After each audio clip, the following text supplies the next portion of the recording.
Hi, today we're going to teach you how to work wrap and turn short rows, one of several short row techniques used to add three-dimensional shaping with partial rows, and to prevent holes, we're going to work a wrap and turn. This is just one option of several different ways to work short rows, but wrap and turn tend to be the most beginner friendly.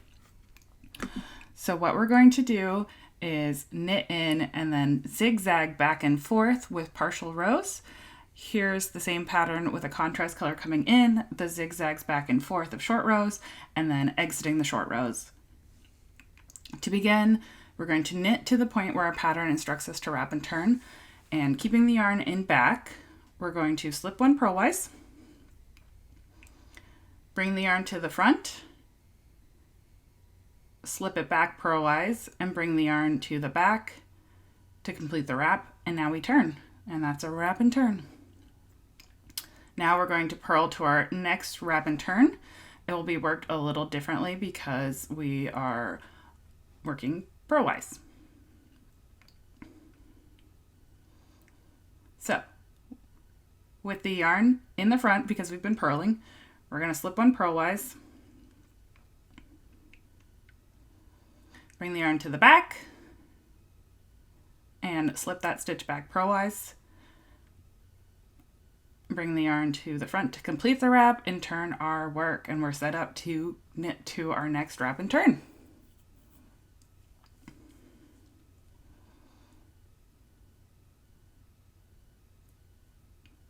Since we were knitting, we're going to begin with our yarn in the back. We're going to slip one, bring the yarn to the front, slip that stitch back, and bring the yarn to the back to complete the wrap, and now we turn our knitting. And we'll purl to the next wrap and turn. When you slip your stitches, you can slip purlwise or knitwise. You just have to be consistent so they get slipped back without being twisted.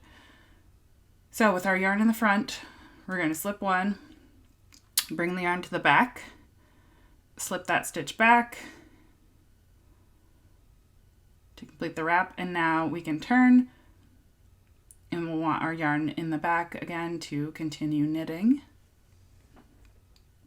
Knit to our last wrap and turn on the knit side. We're going to start with the yarn in back, slip one, bring the yarn around to the front, slip that stitch back, bring the yarn to the back, turn our work, and that's a wrap and turn.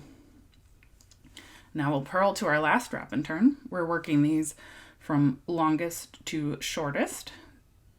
Yarn in front, slip one, yarn in back, slip it back. Bring your yarn around and turn your work. Now we need to pick up our wraps now that we're done working wrap and turn. So we're going to knit to the first wrap stitch we encountered. We're going to insert the needle below the wrap through the knit stitch. So when we knit them, they knit together and the wrap slips to the wrong side of the knitting. Insert the needle below the wrap through the knit stitch, knit one, and there's our wrap on the back side. Below the wrap, through the stitch, knit together, and then we just knit to the end of the row. Now we'll purl to our remaining wraps and turns.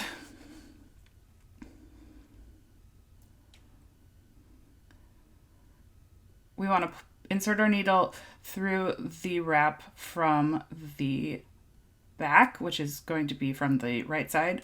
Knit, purl two together, pick up that wrap from the right side, place it on the needle, purl it together, pick up the wrap from the wrong side or the back, place it on the needle, and purl it together. That moves our wraps to the wrong side, and then we'll just purl to the end of the row.